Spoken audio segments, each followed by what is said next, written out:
But first, there are blizzard warnings in at least 5 states: Colorado, Montana, Nebraska, South Dakota, and Wyoming. A massive system already dumped on parts of California. The UC Berkeley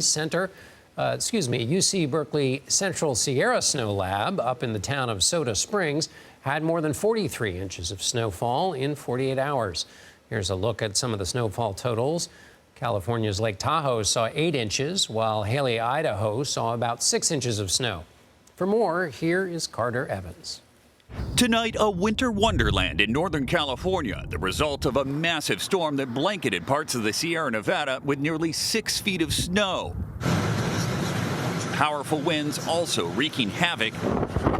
Gusts blew up to 100 miles per hour, forcing this Tahoe resort to shut down the chairlifts. Major roads were also closed due to heavy snowfall and whiteout conditions. It's crazy out there. Be careful. It's slippery. In South Lake Tahoe, falling trees snapped power lines, leaving thousands without electricity. We are most concerned about transformers that may catch fire. We're also concerned about senior citizens that may not have heat. The fire department received more than 200 emergency calls over the weekend, with just 10 firefighters on the force. So for the last 2 days, our crews haven't slept at all. In Southern California, there are fears of more landslides like this one, after dramatic downpours saturated hillsides and flooded rivers led to a swift water rescue. In northern Utah, more than 20 people were injured after a charter bus driver lost control and crashed on a slick highway. And as the storm moved east, a time-lapse video from the National Weather Service shows Ketchum, Idaho getting more than 20 inches in about 24 hours. Oh!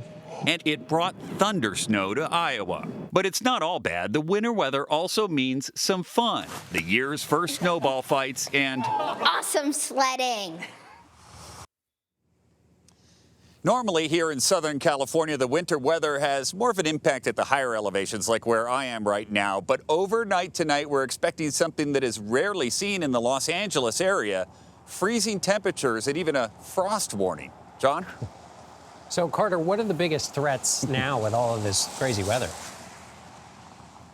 Well, the biggest threat right now is this warning, this winter warning that we have in effect until 10 p.m. Of course, as the storm moves west, the threats are going to move west as well. And there's been a lot of drought. How does this snow affect that picture? So some parts of the Sierra Nevada have a snowpack that is above normal for this time of year. That is great news, but we still have a very, very long way to go. It would take a lot of storms like this to get us out of this drought, but we'll take what we can get. All right, Carter, thanks so much for being with us.